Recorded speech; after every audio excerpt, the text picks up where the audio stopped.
اگلی بات یہ ہے کہ لا یعنی باتیں نہ ہوں، اخبار رسائل نہ پڑھے جائیں۔ اخبار پڑھنے کا مطلب یہ ہے کہ حکومت سے ہوتا ہے، قرآن پڑھنے کا مطلب ہے کہ اللہ سے ہوتا ہے۔ ہم اللہ کے راستے میں اللہ سے ہونے کو سیکھنے کے لیے نکلے ہیں۔ اگر جماعت میں نکل کر بھی یہ کہا حکومت سے ہوتا ہے تو خدا کی قسم پہلے سے زیادہ ان حکام کا یقین لے کر لوٹو گے، اللہ کا یقین اور کمزور لے کر اور کمزور کر کے لوٹو گے۔ اس لیے اللہ کے راستے میں نکل کر ہمیں خود اس کو سمجھنا اور سیکھنا اور سکھلانا ہے کہ کرنے والی ذات اللہ کی ہے۔ اس کو سیکھنے کے لیے مخلوق سے نہ ہونے، اللہ کی ذات سے ہونے کے یقین پر مشق کرنی پڑے گی۔ پھر اخبار کے پڑھنے کا مطلب یہ ہوا کہ حکام سے ہوتا ہے کہ نہیں، حکام سے تو اللہ کرتے ہیں، اللہ کرنے والے ہیں۔ یہ سب سے بڑی لایعنی ہے۔ اس سے بڑی لایعنی اخبار تو کہیں ملے گا نہ ملے گا، اس سے بڑی لایعنی یہ موبائل ہیں جنہیں لوگ جماعت میں لے کر پھرتے ہیں۔ اس کا جسم جماعت میں ہے، اس کا دماغ، اس کا دل، اس کی فکریں اپنے مقام پر ہیں۔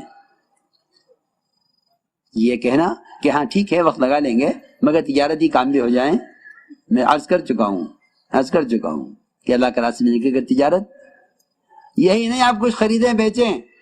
اب تو تم دیکھو گے بڑے بزنس مین ہیں، بڑے تاجر ہیں، جماعت میں نکلے ہیں، موبائل پر ساری تجارت چل رہی ہے، کیونکہ اس زمانے میں تجارت کے وہ طریقے آ گئے ہیں کہ نہ آپ کو کسی دکان کی ضرورت ہے، نہ کسی کارخانے کی ضرورت ہے، نہ کسی گودام کی ضرورت ہے، نہ کسی مال کے لا کر بھر کر رکھنے کی ضرورت ہے۔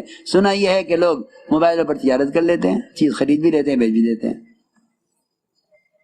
ہاں کیوں؟ جماعت میں نکل کر یہ تجارت ہدایت کیسے ملے گی؟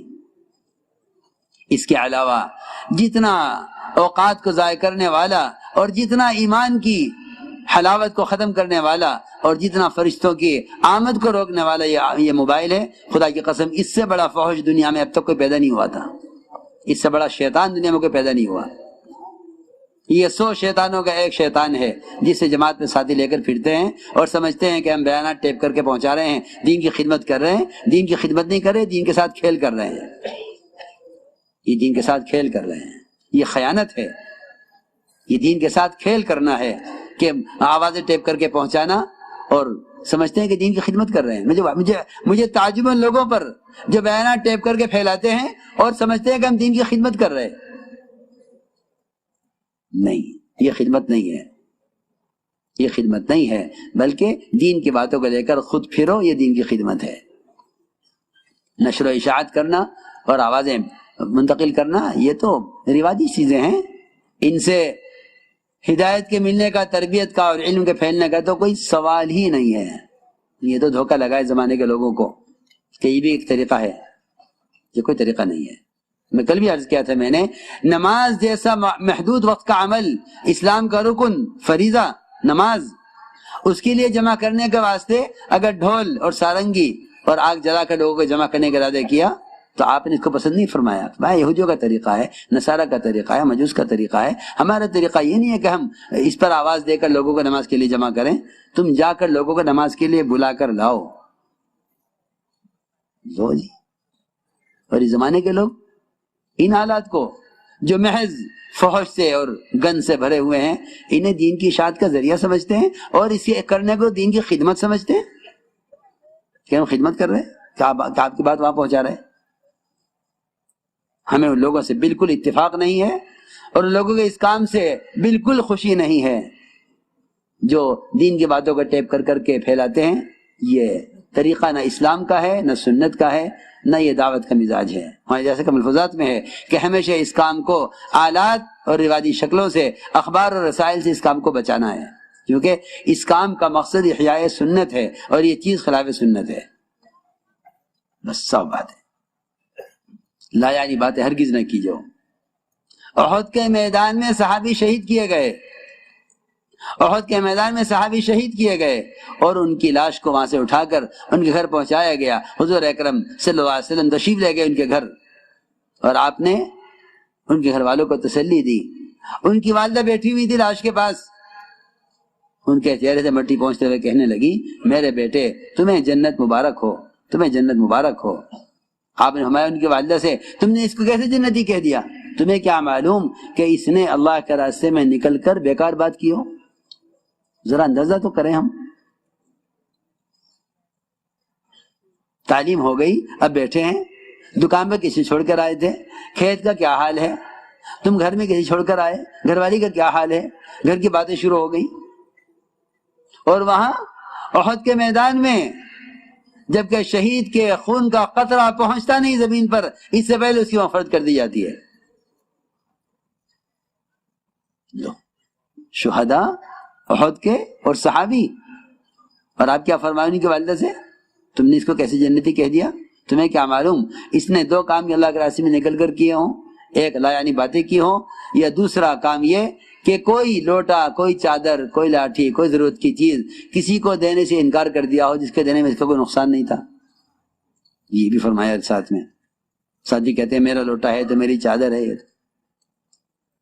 فرمایا کوئی چیز اپنے بھائی کو دینے سے روک لی ہو جس کے دینے میں اس کا کوئی نقصان نہیں تھا. تو میں نے عرض کیا کہ لا یعنی باتیں نہ ہوں. اس طرح ہمیں اللہ کے راستے میں نکلنے میں وقار، سنجیدگی، اپنے امیر کو پہچاننا، امیر کی اطاعت کے ساتھ چلنا، چلنے میں بھی خاص طور پر بازاروں کے ماحول سے گزریں تو کلمہ پڑھتے ہوئے غیروں کے معابد پر گزر ہو، غیروں کے معابد پر گزر ہو تو لازم ہے کہ لا الہ الا اللہ وحدہ لا شریک لہ لہ الملک والحمد یحیی ویمیت وحی لا یموت بیدہ الخیر وہو علی کل شیء قدیر. یہ پڑھتے ہوئے گزرنا چاہیے، ورنہ والی ایسا فرماتے تھے کہ ایسے مواقع پر ایمان کے سلب ہونے کا اندیشہ ہے. ریکنسٹرکشن آف امہ ہمیں تو احساس ہی نہیں ہے کہ کہاں اس کلمے کا پڑھنا زیادہ ضروری ہے. جی ہاں، غیروں کے معابد پر گزرتے ہوئے میں تم سب سے کہہ رہا ہوں کہ اگر اس کلمے کے پڑھنے کا اہتمام نہیں کرو گے تو ایمان خطرے میں پڑ جائے گا. شیطان ایسے موقعوں پر ایسے وساوس دل میں پیدا کرتا ہے جس سے نعوذ باللہ، خدا نہ کرے، اللہ نہ کرے، آدمی کا دل جو ہے باطل کی طرف یا کفر کی طرف مائل ہونے لگے. اس کا بہت خیال کرنا چاہیے. اس طرح ہمیں چاہیے کہ جماعت میں مجتمع ہو کر چلیں اور وقار سے چلیں. ہمارا سفر اول تو جہاں تک ہو سکے پیدل چلیں. اللہ کے راستے کا پیدل چلنا جہنم کی آگ کو حرام کر دیتا ہے. صحابہ نے میں اعلان کیا ہے اس کا، صحابہ نے اس کا اعلان کیا ہے کہ اللہ کے راستے پیدل چلنا جہنم کی آگ کو حرام کر دیتا ہے. صحابہ سب سواری سے نیچے اتر گئے. اس دن سے زیادہ صحابہ پیدل چلنے والے کبھی دیکھے نہیں گئے. اسامہ رضی اللہ تعالیٰ عنہ سوار تھے. حضرت ابوبکر حضرت اسامہ کو روانہ کرنے کے لیے مدینے سے نکلے. یہ بات سب کے ذہن میں رہے. ہماری جماعتوں کی نقل و حرکت کا مقصد اور ان جماعتوں کی نقل و حرکت پر جتنے وعدے ہیں اور ان پر جتنے اجر، جتنے اجور ان پر ہیں، خدا کی قسم یہ سارا کام صحابہ کرام کے کام کے عین مشابہ ہے. عین مشابہ ہے، کام ہی وہی ہے، کام ہی وہی ہے. اس لیے کہ اعلاء کلمۃ اللہ، احیاء دین، یہ اس کام کا اصل مقصد ہے. حضرت اسامہ نے عرض کیا مومنین یہ تو آپ سوار ہو جائیں ورنہ میں نیچے اترتا ہوں. حضرت بکر نے فرمایا اسامہ نہ تم نیچے اترو گے نہ میں سوار ہوں گا. اور کیا نقصان ہے ابو بکر کا کہ اگر تمہاری جماعت کو بستی سے باہر تک روانہ کرنے میں مجھے ہر قدم پر 700 نیکیاں ملے اور 700 درجے بلند ہوں اور 700 گناہ معاف ہوں. پھر فرمایا کہ میں نے فرمایا سنا حضور اکرم صلی اللہ علیہ وسلم کو کہ جو جماعت کو رخصت کرنے کے لیے بھی باہر تک جائے گا بستی کے، اس کو ہر قدم پر 700 نیکیاں ملیں گی، ہر قدم پر 700 گناہ معاف ہوں گے اور ہر قدم پر اس کو کہ 700 درجے بلند ہوں گے. پھر جب رخصت کرنے والے کے لیے اجر ہے تو نکلنے والے کے لیے کیا اجر ہوگا؟ اللہ کے راستے کا غبار، جنت کا دھواں ایک پیٹ میں جمع نہیں ہو سکتے. اللہ کے راستے کا غبار اور جہنم کا دھواں ایک پیٹ میں جمع نہیں ہو سکتے. بلکہ حدیث میں فرمایا اللہ کے راستے کا غبار جو پیدل چلنے سے اڑے وہ جنت میں جنت کو حسن کو بڑھانے کے لیے بطور پاؤڈر کے استعمال کیا جائے گا. یہ بھی صحیح حدیث میں ہے.